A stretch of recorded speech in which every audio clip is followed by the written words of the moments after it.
Hi అండి, welcome to Jai Hind Academy. Today's current affair. ప్రపంచంలో తొలి మల్టీనేషనల్ వర్సిటీగా IIT Madras. So IIT Madras వార్తలు నిలిచింది. ఐఐటి మద్రాస్ వార్తలు నిలిచింది. ఎందుకు వార్తలు నిలిచిందంటే ప్రపంచంలో తొలి మల్టీనేషనల్ యూనివర్సిటీగా ఐఐటి మద్రాస్ నిలిచింది. ఎందుకంటే లేటెస్ట్గా ఐఐటి మద్రాస్ క్యాంపస్లో IIT Madras global and international research and innovation platform ప్రారంభించారు. సింపుల్గా ఈ క్యాంపస్లో global and international research and innovation platform ప్రారంభించారు. దీని ద్వారా ఏమవుద్దంటే పరిశ్రమలు, పరిశోధన, స్టార్టప్లో పరస్పర సహకారాన్ని చేసుకోవచ్చు అనమాట. అంటే విదేశాలకు సంబంధించి విదేశీయులు కూడా దీనికి సంబంధించి కొలాబరేట్ అవ్వచ్చు. తద్వారా స్టార్టప్స్, ఇలా పరిశ్రమలు భారతదేశంలో కూడా పెట్టుబడులు పెట్టడానికి వాళ్ళు రావచ్చు అని చెప్పేసి సింపుల్ గుర్తుపెట్టుకోండి. ఇటీవల కాలంలో ప్రపంచంలోనే తొలి మల్టీనేషనల్ వర్సిటీగా ఐఐటి మద్రాస్ అనేది నిలిచింది. రైట్. నెక్స్ట్, వాతావరణ మార్పుల అంచనాలు మరింత దగ్గరగా కొత్త పరికరం రూపొందించిన NIOT. Okay, NIOT national institute of ocean technology. National institute of ocean technology ఇది ఎక్కడుందంటే చెన్నైలో ఉంది. చెన్నై. మరేంటి ప్రత్యేకత ఏంటంటే జనరల్గా ఈ ఎన్ఐఓటి అనేది ఒక పరికరాన్ని డెవలప్ చేసింది. ఆ పరికరం ఏంటంటే ఇప్పుడు మనకి రైతులు ఉన్నారు కదా, రైతులకి సంబంధించి వర్షపాతం 3 నెలల ముందుగానే వాళ్ళకి, అంటే రాబోయే కాలంలో వర్షపాతం ఎలా ఉంటుంది అని చెప్పడానికి ముందుగానే వాళ్ళకి ఒక శాంపిల్ టైప్లో ఇవ్వడం జరిగింది. అంటే ఏంటంటే ఒక పరికరం అన్నమాట. ఈ పరికరం ఏంటంటే తుఫాను, వర్షం, శీతోష్ణ స్థితిలో మార్పులను ముందుగానే నిశితంగా పరిశీలిస్తుంది. మిషన్ మౌసమ్ మనం ఆల్రెడీ మాట్లాడుకున్నాం. మిషన్ మౌసమ్ ఇది 2024లో స్టార్ట్ అయింది. Okay, mission Mausam ministry of earth science దీన్ని ప్రారంభించింది. Ministry of earth science. Okay, జనరల్గా ఇప్పుడు దాకా ఎన్ఐఓటి ఏంటంటే సముద్రంలో తేలియాడే పరికరాలు ఉపయోగించింది అనమాట. సముద్రంలో వీళ్ళు పెట్టే కొన్ని పరికరాలు ఉంటాయి. ఆ పరికరాలు ఏంటంటే సముద్రంలో తేలుతూ ఉంటాయి. ఆ తేలి సముద్రం కంటే 3 మీటర్ల ఎత్తులో ఉన్న డేటాను మాత్రమే అందిస్తుంది అనమాట. ఇప్పుడు లేటెస్ట్గా వీళ్ళు కనిపెట్టిన పరికరం ఏంటంటే సముద్రం నుంచి 20 కిలోమీటర్లు ఎత్తు వరకు గాలి వేగం, దిశ, మేఘాల స్థితి, సముద్ర శీతోష్ణ స్థితి మొత్తం అన్నిటిని అంచనా వేయగలగదు. ఓకేనా. ఈ పాయింట్ ఆఫ్ వ్యూలో వాతావరణ మార్పుల అంచనాలను మరింత దగ్గరగా చూపడానికి ఇటీవల కాలంలో ఎన్ఐఓటి ఒక పరికరాన్ని రూపొందించింది. సో ఇది గుర్తుపెట్టుకోండి. ఓకే. నెక్స్ట్, ఏప్రిల్లో విబిజీ రామ్జీ మనం మాట్లాడుకున్నాం. MG NREGA, Mahatma Gandhi National Rural Employment Guarantee Act 2005లో వచ్చింది కదా, ఉపాధి హామీ పథకం. ఈ ఉపాధి హామీ పథకానికి సంబంధించిన పేరు మారిందని చెప్పి మనం ఆల్రెడీ మాట్లాడుకున్నాం.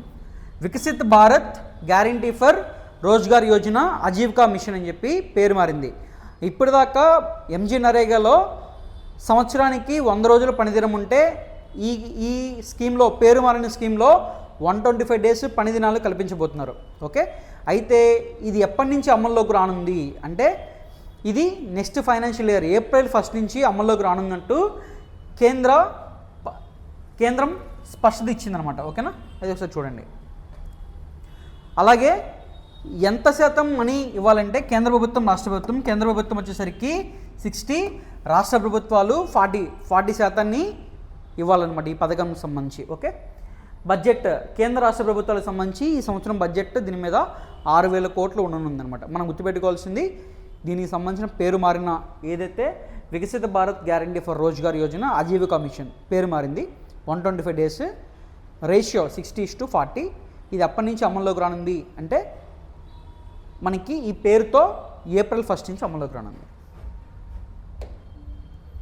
నెక్స్ట్, 90 రోజులు పనిచేస్తేనే మనకి గిగ్ వర్కర్స్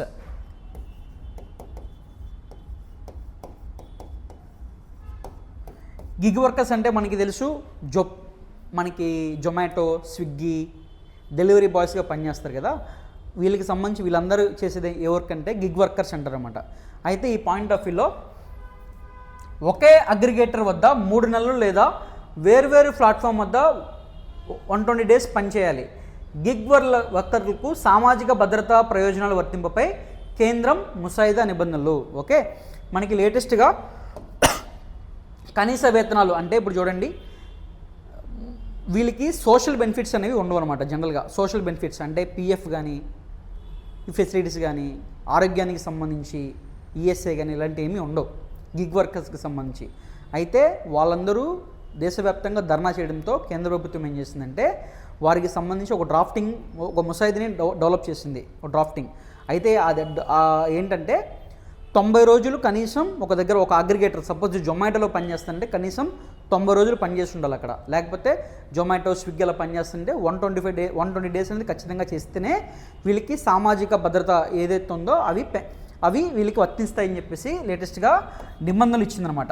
ఓకే, ఇక్కడ మనం గుర్తుపెట్టుకోవాల్సింది 4 కోడ్స్ ఉన్నాయి. లేబర్ కోడ్స్ ఉంటాయి కదా, లేబర్ కోడ్స్ మొత్తం 4.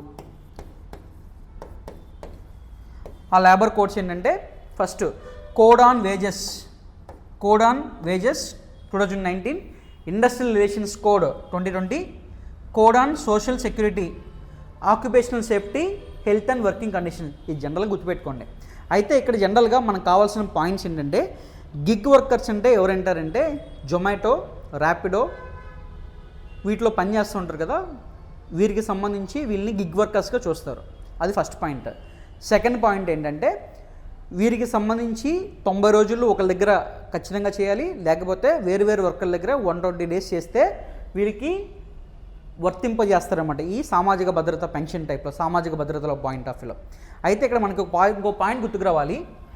కార్మిక శాఖ, లేబర్ డిపార్ట్మెంట్ కార్మిక శాఖ ఏదైతే ఉందో మనకి ఇది కాన్కరెంట్ లిస్ట్లో ఉంటుంది అనమాట. కాన్కరెంట్ లిస్ట్ అంటే ఉమ్మడి జాబితా అని చెప్పి ఉంటుంది మనకి.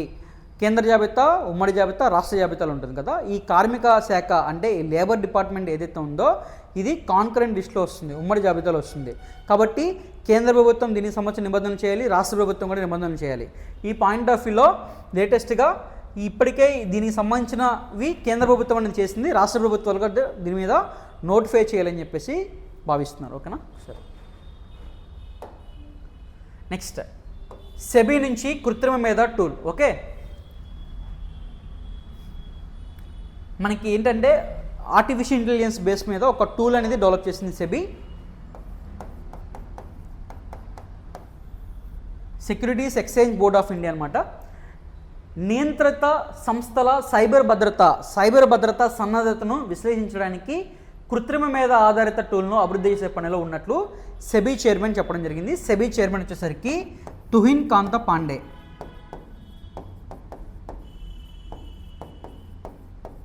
ఓకే, మార్కెట్ ఇన్ఫ్రాస్ట్రక్చర్ ఇన్స్టిట్యూషన్ కోసం టెక్నాలజీ రోడ్ మ్యాప్ను అభివృద్ధి చేయడానికి వర్కింగ్ గ్రూప్ను ఏర్పాటు చేస్తున్నట్టు చెప్పారు. సింపుల్గా ఆర్టిఫిషియల్ ఇంటెలిజెన్స్ బేస్ మీద ఒక టూల్ని డెవలప్ చేశారు ఇటీవల కాలంలో సెబీకి సంబంధించిన చైర్మన్ తుహిన్ కాంత పాండే గారు.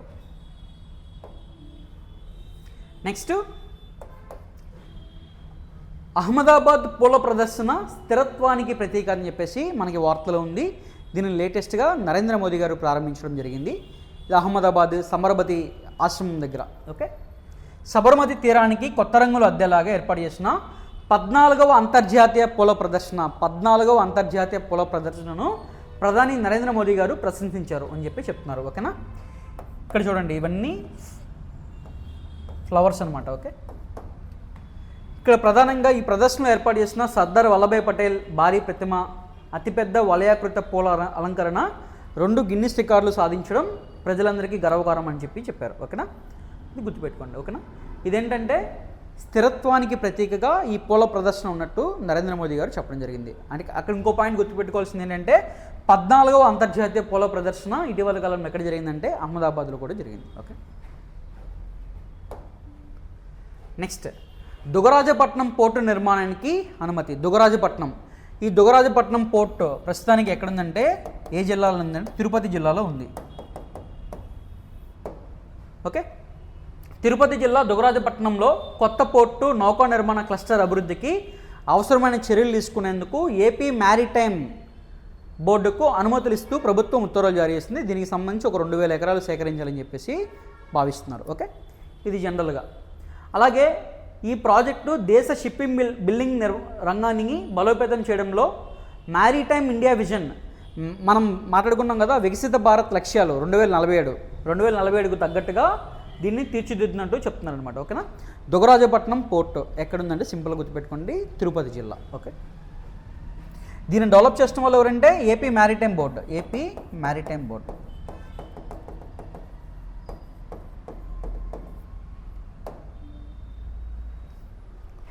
ఓకే అండి, మన కరెంట్ అఫైర్స్ నచ్చితే ప్లీజ్ లైక్ చేయండి, షేర్ చేయండి, సబ్స్క్రైబ్ చేసుకోండి. Thank you.